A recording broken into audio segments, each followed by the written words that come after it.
இங்கே பாருங்க, நம்ம சென்னையில் வண்டி ஓட்டிட்டா வேறு எந்த ஸ்டேட் எந்த கண்ட்ரியில் வேணால் வந்து வண்டி ஓட்டிடலாங்க. அங்கே பாருங்கள், வேறு லெவலில் போகிறாங்க. இங்கேயும் போகிறாங்க, இங்கேயும் போகிறாங்க, இங்கேயும் போகிறாங்க. ஓகே, என்ன கண்ணாடி தாங்க கொஞ்சம் கஷ்டமாக இருக்குது. பட் அதோட சோகமான சம்பவத்தை எப்படி சொல்கிறதுனே தெரியல. இங்கே பாருங்கள், ட்ரிபிள்ஸ் 3 சிஸ்டர்ஸ் ட்ரிபிள்ஸ் போகிறாங்க. ஸோ இந்த வியூவை பார்த்தீங்கனாலே உங்களுக்கு தெரியும். ஸோ கொஞ்சம் நேரம் இங்கே உட்காந்து நீங்கள் சில் பண்ணலாம். அழகாக போட் ஹவுஸில் போட்டில் இப்படி ஏறி போகலாம். அழகாக ஈவினிங் வந்தீங்கன்னா இங்கே ஃப்ரீயாக இருக்கும். அழகாக சன்செட்டை பார்க்கலாம். எல்லாமே சூப்பராக இருக்குங்க. நம்ம வந்து வண்டியில் ஜாலியாக ரைட் பண்ணுறோம், அதுதான் முக்கியம். யாரும் டிஸ்டர்ப் பண்ணாமல், யாருக்கும் ஒரு தொல்லைன்ற மாதிரி ஒன்று கொடுக்காம வண்டி ரைட் பண்ணுறோம், அதோட சந்தோஷம்.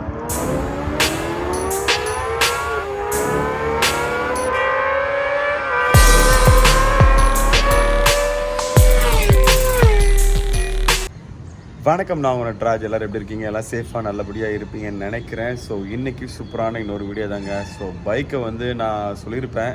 ஸோ கிட்டத்தட்ட பல மாதங்களாக, ஒரு 7-8 மாதமாக நம்ம வண்டி எடுக்காமல் கிட்டத்தட்ட அந்த வண்டி ரொம்ப மோசமாகிடுச்சுங்க. அது அந்த வண்டி மட்டும் இல்லை, என்னோடய ஸ்கூட்டரும் சரி, நம்ம ஏராக்ஸ் இருக்குது பார்த்தீங்களா, அதுவும் சரி. கிட்டத்தட்ட ரெண்டுமே 7-8 மாதம் வண்டி எடுக்காதனால கம்ப்ளீட்டாகவே ஒரு குப்பைக்காடு மாதிரி ஆகிடுச்சு. ரெண்டாவது ஹெல்மெட்ஸ் இதெல்லாமே இருக்குது. ஸோ ரெண்டாவது வந்து பார்த்திங்கன்னா முக்கியமான விஷயம், இந்த வீடியோவோட ஒரு முக்கியமான விஷயமே நான் எதுக்காக வந்திருந்தேன் அப்படின்னு பார்த்தீங்கன்னா, லாஸ்ட் வீடியோவில் நீங்கள் பார்த்துருப்பீங்க, நம்ம வண்டியை கொண்டு போய் சர்வீஸ் கொடுத்துருப்போம். அதில் பார்த்தீங்கன்னா 100% சரியாகலை, சில ப்ராப்ளங்கள்லாம் இருக்குது. ஸோ நம்ம ஃப்ரெண்டு வந்து பார்த்திங்கன்னா ஆக்சரிஸை ரெடி பண்ணிவிட்டு சொல்கிறேன், நீ அதுக்கப்புறம் வந்து மாட்டிக்கோ அப்படின்னு சொல்லியிருந்தாரு. நானும் சரி ஓகேடா அப்படின்னு சொல்லிட்டேன். அதுக்கப்புறம் பார்த்திங்கன்னா வண்டியில் வந்து பார்த்திங்கன்னா லாஸ்ட்டாக அந்த பஞ்சர் வீடியோலாம் பார்த்துருப்பீங்க. அது எப்படி நடந்துச்சுன்னா எனக்கு தெரியல. ஆனால் அதில் அன்எக்ஸ்பெக்டடாக இன்றைக்கி இன்னொரு பிரச்சனை நடந்ததுங்க. ஸோ நான் பார்த்திங்கன்னா நடுவில் வந்து பெங்களூர் போனேன். ஸோ போயிட்டு ரிட்டன் வந்ததுக்கப்புறம் பார்த்திங்கன்னா வண்டி எடுத்துகிட்டு ஒரு இடத்துக்கு போயிருந்தேன், ஒரு சின்ன ஃபங்க்ஷனு. அந்த ஃபங்க்ஷனில் போயிட்டு நான் வண்டியை விட்டுட்டு வெளியே வர்றதுக்குள்ளே ஒரு பெரிய கோலம் ஆச்சு.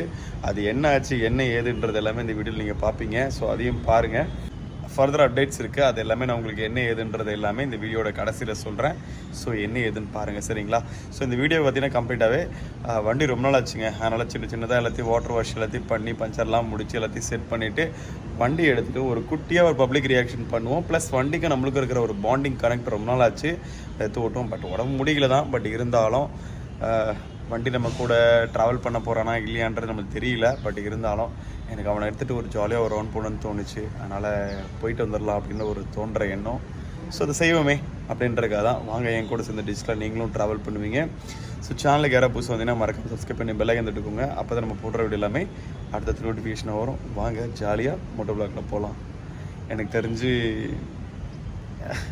ரொம்ப நாளுக்கு அப்புறம் நான் இன்றைக்கி தான் வண்டியவே எடுக்கிறேன். நான் லாஸ்ட்டாக வண்டி நான் பெங்களூர் போயிட்டு வந்ததுக்கப்புறம் பார்த்தீங்கன்னா நடுவில் ஒரு இடத்துல கொண்டு போய் நிறுத்தினேங்க. அந்த இடத்துல ஒரு குட்டி சம்பவம் ஆகிப்போச்சு. அந்த சம்பவத்தோட விளைவு நீங்கள் பார்த்தீங்கனாலே உங்களுக்கு தெரியும், இந்த கண்ணாடி இருக்காது. ஸோ அது என்ன ஏதுன்றதை நான் உங்களுக்கு கிளியராக சொல்கிறேன். ஸோ அதனாலே பார்த்தீங்கன்னா நம்ம பூசாக்கு பார்த்தீங்கன்னா ஒரு திருஷ்டி வச்ச மாதிரி பாருங்கள், 2 கண்ணாடியில் ஒரு கண்ணாடி இல்லை. ஸோ அந்த ஒரு ப்ராப்ளம். ஸோ கண்ணாடியை ரெடி பண்ணி ஆகணும். கண்டிப்பாக மெக்கானிக் ஷெட் அந்த அண்ணக்கிட்ட தான் கொண்டு போய் ஆகணும். அதுக்கு முன்னாடி நமக்கு நிறைய வேலைகள், ஒர்க்ஸ் எல்லாமே இருக்குது. இன்றைக்கி பார்த்தீங்கன்னா இன்றைக்கி அப்படியே வண்டியை எடுத்துகிட்டு ஒரு குட்டி பப்ளிக் ரியாக்ஷன் மாதிரி எடுத்துகிட்டு போயிடுவோம் அப்படின்றதுக்காக தான் இன்றைக்கி வந்துட்டேன். இங்கே பாருங்கள், நம்ம சென்னையில் வண்டி ஓட்டிட்டா வேறு எந்த ஸ்டேட் எந்த கண்ட்ரியில் வேணால் வந்து வண்டி ஓட்டிடலாங்க. அங்கே பாருங்கள், வேறு லெவலில் போகிறாங்க. இங்கேயும் போகிறாங்க, இங்கேயும் போகிறாங்க, இங்கேயும் போகிறாங்க. அதனால தான் சென்னையில் வண்டி ஓட்டிட்டாலே நம்ம வண்டி எல்லாத்துக்கும் ஓடுற அளவுக்கு நம்ம தயாராகிடுவோம். எஸ், நம்ம ரோடு ஃப்ரீ ஆகிடுச்சிங்க. சார் அப்படியே போக ஆரம்பிக்கலாம். ஃபஸ்ட்டு போயிட்டு வண்டிக்கு காற்று அடிச்சிருவோம். ஏன்னா ஏர் செக் பண்ணி கிட்டத்தட்ட பார்த்திங்கன்னா 2 வீக்ஸ் கிட்ட ஆகிடுச்சு. ஃபஸ்ட்டு போயிட்டு ஏர் செக் பண்ணுறோம். கண்ணாடி இல்லாமல் ஒரு லெஃப்ட் சைடுன்ற வியூவே இல்லாத மாதிரி இருக்குங்க. லெஃப்ட் கண்ணே இல்லாமல் வண்டி ஓட்டுற மாதிரி இருக்குது. பட் இருந்தாலும் பரவாயில்ல. ஃபஸ்ட்டு போயிட்டு நம்ம காற்று அடிச்சுட்டு வண்டியை இன்றைக்கி ஒரு அட்லீஸ்ட் ஒரு 20-30 கிலோமீட்டர்ஸ் ஒரு பப்ளிக் ரிவ்யூ மாதிரி அப்படியே, அதாவது வண்டியோடைய ஒரு ரவுண்ட் அடிச்சிருவோம். ப்ளஸ் பப்ளிக் ரியாக்ஷன் எப்படி இருக்குன்றதையும் பார்த்துருவோம். ஓகே, காற்றடிக்கிறதுக்கு வந்தாச்சா? வந்தாச்சு.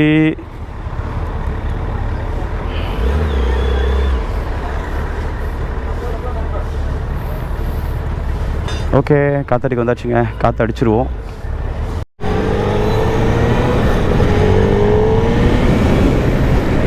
எஸ், வண்டியை பார்த்தீங்கன்னா ஏர் செக் பண்ணி முடிச்சாச்சுங்க. ஸோ முடிச்சுட்டு அப்படியே நம்ம OMR ரூட்டில் நம்ம கிளம்பிட்டோம்.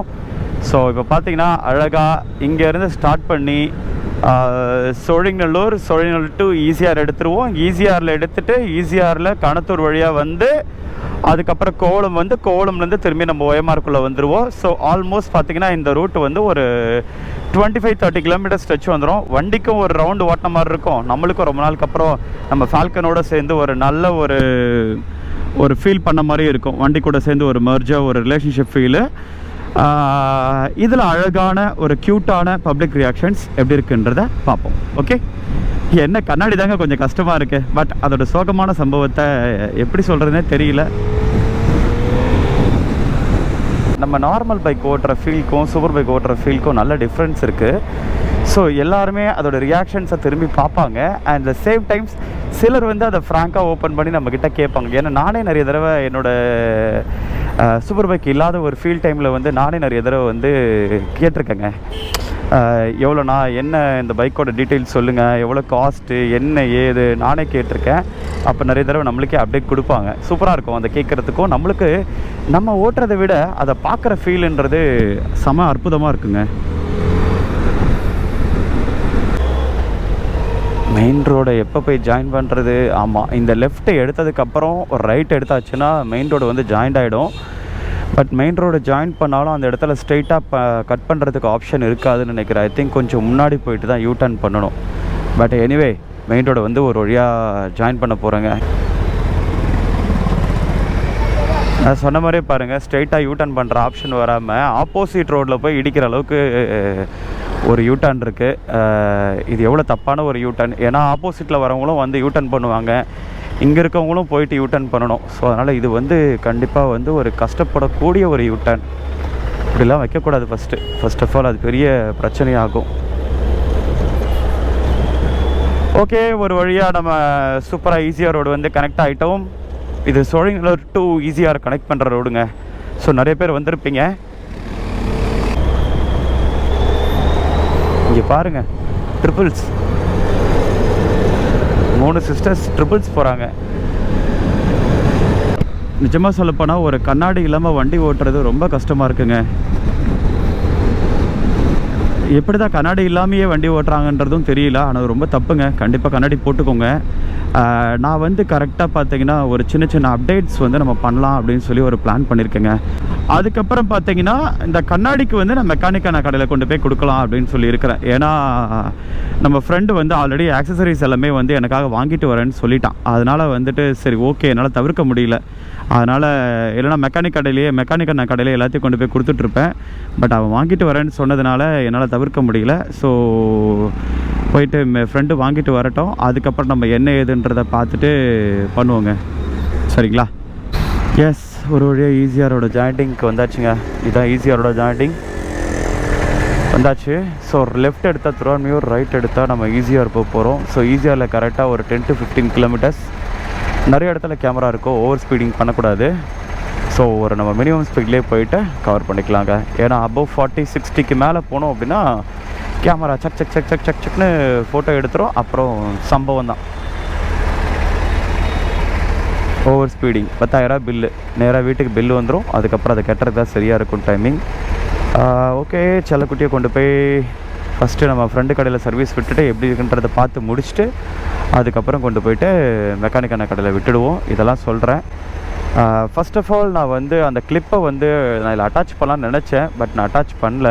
இந்த மிரர் வந்து எப்படி ஆச்சு அப்படின்னா, ஸோ நான் என்ன பண்ணேன் அப்படின்னா, நான் ஒரு இடத்துல போயிட்டு ஒரு சின்ன ஒரு கெட் டுகெதர் ஃபங்க்ஷன், சரி போகலான்னு சொல்லிட்டு நான் போயிருந்தேன். அந்த போகும்போது பார்த்திங்கன்னா வண்டியை வந்து ஒரு இடத்துல பார்க் பண்ண சொல்லியிருந்தேன். அந்த பார்க்கிங்லேயே ஒரு அண்ணா கிட்ட சொல்லிட்டு தான் போனேன்.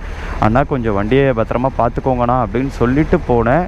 சரி ஓகே பார்த்துட்டேன் அப்படின்னு சொல்லியிருந்தார்.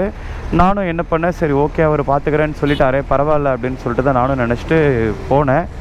அதுக்கப்புறம் வந்து பார்க்கும்போது ஒரு கண்ணாடி வந்து உடஞ்சி கீழே தொங்குது. எனக்கு செம்ம ஷாக்கு. அவர்கிட்ட கேட்குறேன், அண்ணா என்னாச்சுன்னா, உங்களை நம்பி தானே போனேன், என்னாச்சுன்னா ஒரு கண்ணாடி இப்படி இருக்குது அப்படி இருக்குன்னு சொல்லிட்டு கேட்டேன். அவர் வந்து, தம்பி எனக்கு தெரியலப்பா, நான் வந்துட்டு உள்ளே கொஞ்சம் ஒர்க் இருக்குதுன்னு சொல்லி நான் மாற்றிட்டு உள்ளே ஒர்க் கூப்பிட்டாங்கன்னு போனேன். வேறு ஒருத்தர் பார்த்துக்க சொல்லிட்டு போனேன். இந்த 2-3 பசங்க வந்து ஏறி ஃபோட்டோலாம் எடுத்துகிட்டு இருந்தாங்கப்பா அப்படின்னு சொல்லியிருந்தாங்க. அவங்க யாராவது உடச்சிட்டாங்களா தெரிலப்பா அப்படின்னு சொல்லிட்டு சிம்பிளாக ஒரே வார்த்தையில் சொல்லிட்டாரு. எனக்கு என்ன சொல்கிறதுன்னு தெரியல. அதுக்கப்புறம் பக்கத்தில் இருக்கிற செக்யூரிட்டி அந்த அண்ணாங்கிட்டே கேட்டேன், அண்ணா என்னண்ணா எப்படிண்ணா ஆச்சு அப்படின்னு சொல்லிட்டு கேட்குறேன். இல்லைப்பா தம்பி, நான் 2-3 பேரை வந்து நான் சொன்னேன், ஃபோட்டோலாம் வந்து எடுத்துகிட்டு இருந்தாங்க, கண்ணாடி திருப்பிட்டு இருந்தாங்க. நான் அப்போ சொன்னேன் அந்த மாதிரிலாம் பண்ணாதீங்க அப்படின்னு சொல்லிட்டு சொல்லியிருந்தேன். அவங்க ஃபோட்டோ எடுத்துகிட்டு போயிடுவேன்னு சொன்னாங்க. கடைசியில் பார்த்தா இப்படி நடக்கும்னு எனக்கு தெரியாது தம்பி அப்படின்னு சொல்லிட்டு அவங்க சிம்பிளாக சொல்லிட்டாங்க. எனக்கு என்ன சொல்கிறதுனே தெரியல. வண்டி பார்க்குறாங்க, வராங்க, ரைட்டுங்க. ஆனால் இந்த மாதிரி சுச்சுவேஷன் நடக்குதா, இப்படியும் பண்ணுருவாங்களா, இல்லைனா தெரியாமல் நடந்துருச்சா, இல்லை ஏதாவது இடிச்சிருச்சா, ஒன்றுமே தெரியல. கடைசியில் பார்த்தா கண்ணாடி உடஞ்சிருக்கு அப்படின்னு அவர் சொல்லும்போது தான் எனக்கு ஒன்றுமே ஓடலைங்க. ஏன்னா நீங்களே பாருங்களேன், ஒரு அழகாக இருக்கிற ஒரு வியூ, ஒரு லுக்கு, அந்த வண்டியோடு சேர்ந்து அந்த டிசைனிங்கில் அந்த ஒரு பாட்டு இல்லைன்னொடனே பாருங்கள், அது அப்படியே ஒரு திருஷ்டி பொம்மை மாதிரி ஒரு மாறி இருக்குது. ஸோ எனக்கே அது என்ன சொல்கிறதுன்னு தெரியல. சரி பார்க்கலாங்க. ஸோ ரெடி பண்ணி தான் ஆகணும், பார்க்கலாம். ஓகே, நம்மளோட ஈசிஆர் ரைட்குள்ளே வந்தாச்சுங்க. ஸோ அங்கே ஸ்டோடிங்களூர்லேருந்து கட் பண்ணிட்டு ஈசிஆருக்குள்ளே வந்துட்டோம். ஸோ ஆல்மோஸ்ட் குட்டி பப்ளிக் ரியாக்ஷன்ஸ் நல்லா இருந்துச்சு. இதாங்க நான் சொன்னேன், ஈசிஆரில் ஒரு பவர் ஸ்போர்ட்ஸ் இருக்குன்னாங்க. ஸோ இதுதான் அந்த ECR power sports. So next time ஃப்ரீயாக இருக்கும்போது நம்ம ஹெல்மெட் எடுத்துகிட்டு வருவோம். ஓகே, இந்த ஈசிஆரில் பப்ளிக் ரியாக்ஷன்ஸ் எந்த அளவுக்கு நடக்குமோ இல்லையோ தெரியல. பட் இந்த ரைடு வந்து ரொம்ப அழகாக பீஸ்ஃபுல்லாக செமையாக என்ஜாய் பண்ணுற ஒரு குட்டி ஈவினிங். அழகாக ஈவினிங் பாருங்கள், கரெக்டாக சன்செட் ஆகுது. கரெக்டாக சன்செட் ஆகிற ஒரு ஃபீல் செமையாக அப்படியே ஒரு ஃபீல் பண்ணிக்கிட்டே வண்டி ஓட்டிகிட்டு சில்லாக கொண்டு போய் இன்றைக்கி ரைடை கம்ப்ளீட் பண்ணிவிடுவோம். ஸோ என் கூட சேர்ந்து இந்த வீடியோ உங்களுக்கு பார்த்துட்ருப்பீங்க, உங்களுக்கு பிடிச்சிருக்கும்னு நினைக்கிறேன். கொஞ்ச நேரத்தில் கரெக்டாக நம்ம இந்த ஈசிஆர் ரோடை வந்து இன்னும் ஒரு 10 கிலோமீட்டர்ஸ் இருக்கும். அந்த 10 கிலோமீட்டர்ஸில் ஈசிஆர் ரோடை வந்து கம்ப்ளீட் பண்ணிவிடுவோம். கம்ப்ளீட் பண்ணிவிட்டு அதுக்கப்புறம் ரைடு எப்படி இருக்குன்னு பார்ப்போம். திரும்பி நம்ம OMR ரோடு தான் ஜாயின்ட் ஆகும். ஸோ நான் போகிற ஸ்பீட் பாருங்கள், கரெக்டாக ஒரு 55 அந்த ரேஞ்ச் தான் போயிட்டுருக்கேன். 50 தாங்க போயிட்டுருக்கேன். எனக்கு இந்த பப்ளிக் ரியாக்ஷன்ஸில் நார்த் இந்தியன் வீடியோஸ் சில பப்ளிக் ரியாக்ஷன்ஸ் பண்ணுவாங்க, அது செம்மையாக இருக்கும். என்ன காரணம் அப்படின்னா பார்த்தீங்கன்னா, எல்லாருமே ஆஃப்டர் மார்க்கெட் எக்ஸாஸ்ட் வச்சுருப்பாங்க. சிலர் கொஞ்சம் பயமுறுத்துகிற மாதிரி அந்த ரியாக்ஷன்ஸ் பண்ணும்போது அவங்க திரும்பி பார்க்குறது, பயப்படுறது, இதை காட்டுற மாதிரி இருக்கும். எனக்கு அந்த மாதிரி ஒருத்தவங்கள பயங்காமிச்சு அவங்க திரும்புறது அதெல்லாம் வந்து நல்லா இருக்காது. ஸோ நம்ம வண்டி ஸ்டாக் எக்ஸாஸ்ட்டு ஃபஸ்ட்டு புதுசாக நம்மளோட ஜென்டூ நான் ஏபிஎஸ் வந்து பார்த்திங்கன்னா stock aftermarket exhaust Brock system Brock exhaust போட்டிருப்பேன். அதனால் அதோட பர்ஃபார்மன்ஸு, அந்த சவுண்ட்ஸு எல்லாமே அட்டகாசமாக இருக்கும். இங்கே படிக்கட்டை பாருங்களேன், இந்த படிக்கட்டை எப்படி கட்டியிருக்காங்க. ஸோ அது ஒரு அட்டகாசமாக இருக்கும். அதுக்கப்புறம் பார்த்திங்கன்னா ரெண்டாவதாக வந்து இந்த பூசா எடுத்ததுக்கப்புறம் பார்த்தீங்கன்னா இதில் வந்து ஃபுல்லி ஸ்டாக் எக்ஸாஸ்ட் தான் இருக்குது. அந்த ஃபுல்லி ஸ்டாக் இருக்கனால என்ன ஆச்சுன்னா சவுண்டு எல்லாமே வந்து நார்மலாக ஜென்யூனாக இருக்கும். அதனால் அந்த அளவுக்கு ஹெவியாலாம் எதிர்பார்க்க முடியாது, கிராஜுவலாக இருக்கும். அதனால் பாதி பேருக்கு வந்து வண்டி வருதா இல்லையான்னு கூட தெரியல. ஸோ அதுதான் இதில் ஒரு பெரிய drawback. But anyway no problem. But நம்ம வந்து வண்டியில் ஜாலியாக ரைட் பண்ணுறோம், அதுதான் முக்கியம்.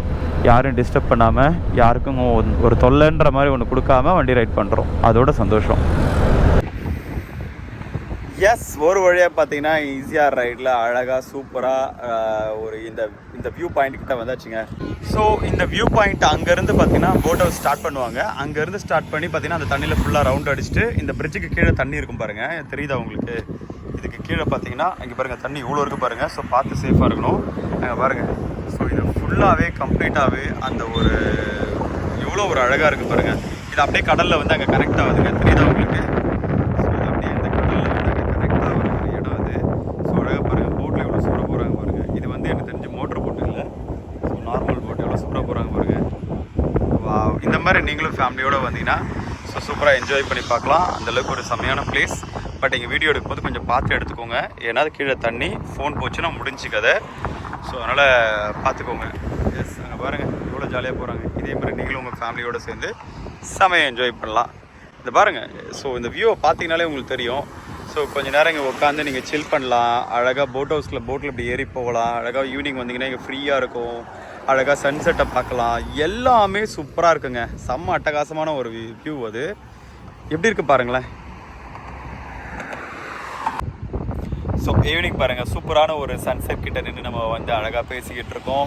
ஸோ நம்ம வண்டியை குழந்தைங்க நிறுத்தியாச்சு, செம்மையாக இருக்குல்ல வண்டியில். ஸோ வண்டியில் கண்ணாடி மட்டும் தான் ஒரு ஃபால்ட்டு, அழகாக ஒன்று நிறுத்தியாச்சுங்க. இது வந்து பார்த்திங்கன்னா முட்டுக்காடு, அந்த கரெக்டாக அந்த boat house view point. So கரெக்டாக அங்கே வந்து நிறுத்தியாச்சு. ஸோ இப்போ இங்கேருந்து அப்படியே நம்ம பார்த்தீங்கன்னா நம்ம இந்த வியூ பாயிண்ட்டை பார்த்து முடிச்சாச்சு. ஸோ அப்படியே நம்ம வீட்டுக்கு கொஞ்சம் தூரத்தில் போயிடலாம். எனக்கு தெரிஞ்சு இன்றைக்கி ஒரு ஷார்ட்டாக ஒரு சின்னதாக ஒரு பப்ளிக் ரியாக்ஷன் வந்து ஒரு வீடியோ வந்து பண்ணலாம் அப்படின்னு நினச்சிட்டு இருந்தேன். அதே மாதிரி ஒரு குட்டியான ஒரு பப்ளிக் ரியாக்ஷன்ஸ் வீடியோ வந்து திருப்தியாக தான் இருந்ததுன்னு நினைக்கிறேன். எனக்கு தெரிஞ்சு ரொம்ப பெருசாக பண்ணாமல் ஒரு சின்னதாக இருந்துச்சு. நம்ம வேணால் ஒரு தடவை வந்து சிட்டிக்குள்ளே போகும்போது தான் ட்ரை பண்ணுவோம். எனக்கு தெரிஞ்ச இந்த பப்ளிக் ரியாக்ஷன்ஸ் வீடியோ வந்து பார்த்தீங்கன்னா ஒரு 3 விஷயத்துக்காகங்க. ஒன்று, இந்த கண்ணாடி ஓடுனதுக்காக உங்கள்கிட்ட சொல்கிறதுக்காக வண்டி எடுத்தேன். நம்மளுக்கும் வண்டிக்கும் உள்ள கனெக்ட் வந்து கொஞ்சம் கேப் விட்ட மாதிரி ஆச்சு. அதை எடுத்து ஓட்டுமே அப்படின்றதுக்காக தான் எடுத்தேன். பட் இருந்தாலும் இது ஒரு சின்ன ஒரு அவேர்னஸாக இருக்கட்டும். வண்டியை வந்து ஒரு இடத்துல நிறுத்துகிறோம், யாராவது பார்க்குறோம், பிடிச்சிருக்கு, ஸோ ஏதோ ஒன்று பண்ணுறோம் அப்படின்னா தயவு செஞ்சு அதை ஹர்ட் பண்ணி எதுவும் உடைச்சிடாதீங்க. மேபி தெரிஞ்சு நடந்திருக்கலாம், தெரியாமல் நடந்திருக்கலாம். பட் எனிவே இருந்தாலும் அது வந்து அந்த வாங்கும்போது அந்த செய்யும்போது இருக்கிறவங்களோட கஷ்டம் அது ரொம்ப பயங்கரமாக தான் இருக்கும். பட் இது வந்து நான் கண்ணில் பார்க்கல, அதனால் அந்த அண்ணா சொன்னார், நான் அதை கேட்டேன். பட் எது உண்மைன்றது நம்மளுக்கு தெரியாது. மேபி இடித்து உடச்சிருக்கலாம், இல்லை வேறு ஏதாவது நடந்திருக்கலாம். பட் எதுவுமே தெரியாமல் நம்ம வந்து ஒருத்தவங்க மேலே இப்படி தான் நடந்துச்சு அப்படின்ற ஒரு புத்தத்தை வந்து நான் கொடுக்க முடியாது. ஸோ நான் பார்க்காதனால, ஸோ அதனால் வந்துட்டு நான் வந்து கேட்கும்போது தான் அந்த விஷயம் சொல்லியிருந்தாரு. அதனால் எல்லோரும் வீடியோவை பார்த்துருப்பீங்க, உங்களுக்கு பிடிச்சிருக்குன்னு நினைக்கிறேன். கிட்டத்தட்ட பார்த்தீங்கன்னா ரொம்ப நாளுக்கு அப்புறம் பார்த்தீங்கன்னா நம்ம மோட்டோ விளாக் பண்ணியிருந்தோம். எனக்கே ரொம்ப ஹாப்பியாக இருக்குது. இதை மோட்டோ விளாக்ன்றதை விட வண்டி நான் ரொம்ப நாளுக்கு அப்புறம் எடுத்து ஓட்டியிருக்கேன். உங்கள் கூட டிஜிட்டலாக ட்ராவல் பண்ணியிருக்கேன். எனக்கும் வண்டிக்கு இருக்கிற ஒரு பாண்டிங் சூப்பராக இருந்தது. அதில் அந்த கண்ணாடி பார்த்துருப்பீங்க. ஆமாங்க, லாஸ்ட்டாக ஒரு சின்ன ஃபங்க்ஷனுக்கு போயிருந்தேன். அந்த போயிட்டு விட்டு ஒரு இடத்துல வந்து நடந்திருக்கு. அது எப்படி நடந்துச்சு, என்ன நடந்துச்சுன்றது நம்ம கண்ணில் பார்க்காம யார் மேலேயும் குறை சொல்லக்கூடாது. பட் இருந்தாலும் எனக்கு ஒரே ஒரு மனசு கஷ்டம் என்னென்னா, விட்ட பொருளை அழகாக பார்க்கலாம், ரசிக்கலாம். அது எப்படி நடந்துச்சுன்னு எனக்கு தெரியல. அது ஒரு பெரிய தலைவலி. அந்த கண்ணாடி வேறு சிங்கிளாக கிடைக்காதுங்க. ஸோ டபுள் மிரர் தான் வாங்கணும். ஸோ ஓகேங்க, நம்ம வச்சுக்க போகிறதாலும் கொடுக்க போகிறதாலும் வண்டியில் என்ன இருக்கோ அந்த குறைகளை சரி பண்ணிட்டு தான் கொடுத்தாகணும். அப்போ தான் வாங்குறவங்களுக்கும் வந்து சந்தோஷமாக எடுத்துகிட்டு போய் அவங்களும் ஓட்டுவாங்க. அது எப்படி என்னன்றது தெரியல. பட் நம்ம தெரியல, இப்போ வரைக்கும் நம்ம வண்டி கொடுக்குற ஐடியா இல்லை. அப்படி இன்கேஸ் கொடுக்குற மாதிரி இருக்குன்னா தெரியல, பார்க்கலாங்க. அதுக்கப்புறம் ரெண்டாவது, நானும் பார்த்தீங்கன்னு வச்சுங்களேன், லாஸ்ட் டைம்ஸ் பெங்களூர் போயிட்டு அந்த ஹெல்மெட்லாம் எடுத்துகிட்டு வந்தேன்னு சொல்லியிருப்பேன் உங்கள்கிட்ட. என் ஃப்ரெண்டுக்கிட்ட இருந்து என்னோடய பழைய ஹெல்மெட்ஸ் எல்லாமே எடுத்து வந்த ஒரு பெரிய ஸ்டோரி அது எடுத்து வந்துருப்பேன். அந்த ஹெல்மெட்லாம் பார்த்தீங்கன்னா நான் எடுத்துகிட்டு வந்து ரூமில் வச்சுட்டு பார்த்தீங்கன்னா அந்த ஜாக்கெட்டு, 2 ஹெல்மெட்ஸு எல்லாத்தையும் எடுத்துகிட்டு வந்தது எல்லாமே இருக்குது. அதை நான் வீடியோ இன்னும் போடலை. ஸோ அதோட வீடியோஸ் என்னென்ன ஹெல்மெட் எடுத்திருக்கோம், என்ன வீடியோ, என்ன ஏதுன்றதுலாமே நான் உங்களுக்கு சொல்கிறேன். ஜாக்கெட்ஸ் எல்லாமே நம்ம ஹெல்மெட்ஸ்க்கு வந்து பார்த்தீங்கன்னா சில ஹெல்மெட்ஸ்க்கு இன்டர்காம் செட் ஆகும், சில ஹெல்மெட்க்கு இன்டர்காம் செட் ஆகாது. எதுக்கு செட் ஆகும், எதுக்கு செட் ஆகாதுன்னு தெரியல. அதை நான் கடையில் எடுத்துகிட்டு போயிட்டு நம்ம அண்ணா கிட்ட போய் கேட்போம். நம்ம அண்ணா கிளியராக சொல்லிவிடுவார் எதுக்கு செட் ஆகும், எதுக்கு செட் ஆகலை, என்ன ஏதுன்றது எல்லாமே. இன்கேஸ் நம்ம வண்டியை வச்சுக்க போய் மோட்டர் ஒர்க் பண்ணுறதா இருந்தாலும் இது எல்லாமே ஒரு ரீசெட்டப் பண்ணிடணும். இன்கேஸ் நம்ம வைக்க போகிறதில்ல அப்படின்ற ஒரு முடிவானாலும் இதெல்லாம் எடுத்து பத்திரமா வச்சுக்கணும். ஸோ எதுவாக இருந்தாலும் தெரியவில்லை. ஏன்னா டே பை டே ஹெல்த் இஷ்யூஸும் ரொம்ப மோசமாக இருக்குங்க. சீக்கிரமாக எல்லாமே சரி பண்ணிவிட்டு நார்மலான தான் பார்க்குறேன். பட் சரி பண்ணிக்கிட்டு இருக்கேன். பட் அது வரைக்கும் சந்தோஷம். அதுக்கப்புறம் பார்த்தீங்கன்னா நம்ம ஃபிட்னஸ்லேயும் சரி நல்ல ஒரு சேலஞ்ச் வீடியோவை போடலாமான்னு இருக்கேன். ஒரு 150 days, 200 days, 1 year சேலஞ்சு இந்த மாதிரி சொல்லி போடலாமான்னு இருக்கேன். சீக்கிரமாக ஓரளவுக்கு டாக்டர் நார்மல் சொல்லிட்டாருன்னா அதுக்கப்புறம் நான் ஒர்க் அவுட் பண்ண ஆரம்பிச்சிடுவேன். அதையும் நான் பண்ணிவிட்டு பழைய ட்ரான்ஸ்ஃபார்ம் வருவோம். எல்லாத்தையுமே நான் உங்களுக்கு ஒன் பை ஒன்னாக நான் இதில் உங்களுக்கு நான் அப்டேட் கொடுக்குறேன். ஃபியூச்சரில் மோட்டோலாக்ஸ்க்கு ஒரு ஆல்டர்னேட் ஒரு ஆப்ஷன் வச்சுருக்கிறேன். ஃபஸ்ட்டு ஒரு ஆப்ஷன் கொடுக்குறேன், அதுக்கப்புறம் நெக்ஸ்ட் இயரில் ஒரு ஆப்ஷன் வச்சுருக்கிறேன். எல்லாமே உங்களுக்கு 1 by 1 கொடுத்துருவேன். சீக்கிரமாக எல்லாம் சரியாயிட்டு நம்ம நார்மலாக வருவோம். 1 by 1 வீடியோலாம் அடுத்தடுத்து உங்களுக்கு கொடுத்துட்டே இருப்பேன். பார்க்கலாங்க, சூப்பரான அப்டேட்ஸ்லாம் உங்களுக்கு இருக்குது. இந்த இயர் ரெண்டில் ஒரு நல்ல ஏதாவது லாங் ட்ராவல் பண்ணலாம் அப்படின்ட்டு இருக்கேன். அதையும் சொல்லுவாங்க, சரிங்களா? ஸோ சேனலுக்கு யாராவது புதுசு வந்தீங்கன்னா மறக்காமல் சப்ஸ்கிரைப் பண்ணி பெல்லைக்கன் தட்டுக்கோங்க. அப்போ தான் நம்ம போடுற வீடியோ எல்லாமே அடுத்த நோட்டிஃபிகேஷனாக வரும். பைக் யார் ட்ரைவ் பண்ணாலும் ஹெல்மெட் போட்டு ட்ரைவ் பண்ணுங்கள், ரைடிங் கேஸ் போட்டு ட்ரைவ் பண்ணுங்கள், பார்த்து ட்ரைவ் பண்ணுங்கள், சேஃபாக ட்ரைவ் பண்ணுங்கள். ரொம்ப முக்கியம், சேஃபாக ட்ரைவ் பண்ணுங்கள். ஒவ்வொரு நாளுக்கு ரோட்டில் நடக்கிற பிரச்சனை பயங்கரமாக இருக்குது, பார்த்து ட்ரைவ் பண்ணுங்கள், சரிங்களா? அடுத்து ஒரு சூப்பரான இன்ட்ரெஸ்டிங்கான வீடியோவில் பார்ப்போம். எல்லோரும் பார்த்து பத்திரமா இருங்க, சேஃபாக இருங்க. Love you.